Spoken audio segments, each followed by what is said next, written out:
Penyakit gastrik adalah salah satu penyakit yang ramai orang alami dan ia disebabkan oleh keradangan yang berlaku di permukaan perut kita. Keradangan yang serius boleh menyebabkan kehakisan lapisan perut sehingga menyebabkan ulcer berlaku dan juga meningkatkan risiko untuk terkena kanser perut. Jadi dalam video hari ini kita nak tengok 5 makanan yang terbaik untuk merawat atau mengurangkan penyakit gastrik kita ni. Kita tengok lepas ni.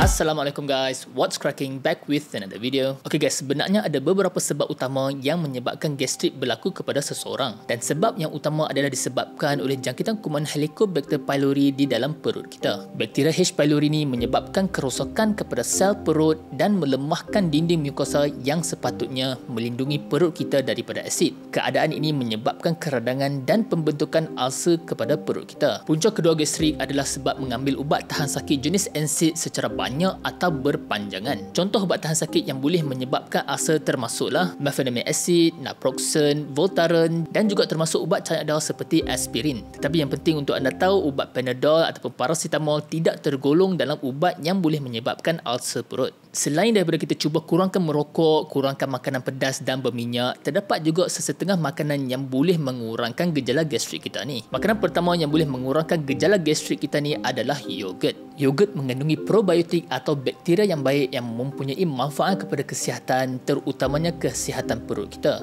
Kajian menunjukkan pengambilan probiotik dalam yogurt memberi kesan antibakteria yang kuat ke atas bakteria Helicobacter pylori. Personally, saya ni suka jenis Greek yogurt sebab dia mengandungi protein yang lebih tinggi berbanding dengan yogurt biasa. Atau anda boleh cuba natural punya yogurt yang tak ada perisa dan anda boleh tambah dengan artificial sugar untuk bagi dia manis sikit. Sebab kita still nak jaga berat badan kita, jadi kalau boleh kita pilih makanan yang rendah kalori tetapi masih sihat dan sedap. Makanan kedua yang boleh mengurangkan gejala gastrik kita adalah minyak zaitun. Walaupun kita kata kita kena kurangkan makanan yang berminyak, tetapi pengambilan minyak yang sihat seperti minyak zaitun ni boleh mengurangkan gejala gastrik kita. Minyak zaitun ni kaya dengan polifenol yang mempunyai sifat antioksida dan anti radang semula jadi yang mampu mengurangkan keradangan. Kajian juga menunjukkan kandungan polifenol dalam minyak zaitun ni boleh membunuh dan menghalang pembiakan bakteria Helicobacter pylori. Pengambilan 1 ke 2 sudu besar minyak zaitun setiap hari bukan saja dapat mengurangkan gejala gastrik kita, malah dia dapat mengurangkan atau mengawal paras kolesterol dalam badan kita. Cuma kita kena pastikan yang kita memilih extra virgin olive oil kerana minyak jenis ni adalah minyak yang paling kurang diproses. Makanan ketiga yang boleh mengurangkan gejala gastrik kita adalah minyak ikan. Minyak ikan ni mengandungi lemak yang sihat iaitu omega 3 yang sangat bagus dan terbukti untuk menurunkan keradangan. Kajian menunjukkan pengambilan omega 3 mampu melindungi daripada masalah gastrik dan kanser perut yang disebabkan oleh bakteria Helicobacter. Pengambilan omega 3 boleh didapati daripada ikan-ikan yang berlemak ataupun suplemen fish oil yang berkualiti tinggi. Tetapi sekiranya anda nak cuba dapatkan omega 3 anda daripada sumber tumbuhan, anda boleh cuba dapatkan daripada sumber minyak saca inci. Secara amnya kita nak cuba dapatkan dosing of 1 gram of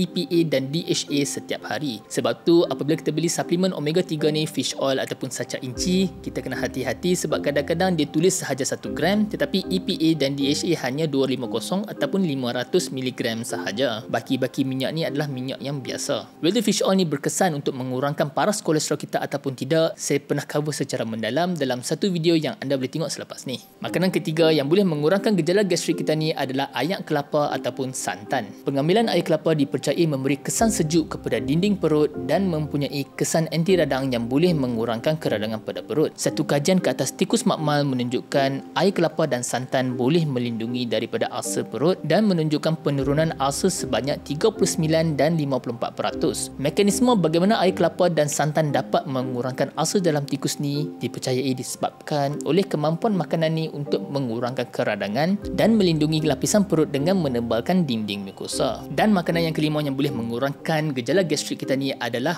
halia. Sebenarnya halia ni dah lama digunakan dalam perubatan tradisional untuk melegakan sakit perut dan juga membuang angin. Kajian menunjukkan halia boleh mengurangkan kekejangan kepada usus, kembung perut dan mempercepatkan proses penyembuhan ulcer perut yang disebabkan oleh ubat tahan sakit dalam tikus. Halia juga meningkatkan proses pencernaan, membantu dalam masalah sembelit dan sangat bagus untuk melegakan rasa loya dan muntah. Sebab tu juga kita tengok banyak company menggunakan ekstrak halia dalam produk-produk mereka. Okey guys, sekiranya gejala gastrik anda makin teruk walaupun anda dah pantang makanan-makanan pedas, masam dan sebagainya, anda boleh terus ke klinik untuk berjumpa dengan doktor. Sebab sekiranya gastrik anda ni disebabkan disebabkan oleh jangkitan kuman H. pylori tadi, anda akan memerlukan rawatan antibiotik untuk membunuh kuman tu. Sekiranya tidak dirawat, ulcer tu akan makin membesar dan merebak sehingga boleh menyebabkan pendarahan dalam perut. Dan sekiranya anda nak tahu apakah tanda-tanda yang kemungkinan yang anda dah ada ulcer dalam perut anda boleh tengok video selepas ni. That's the video guys. Saya harap buat konten seperti ini. Kalau hampa dapat apa-apa manfaat daripada video ni,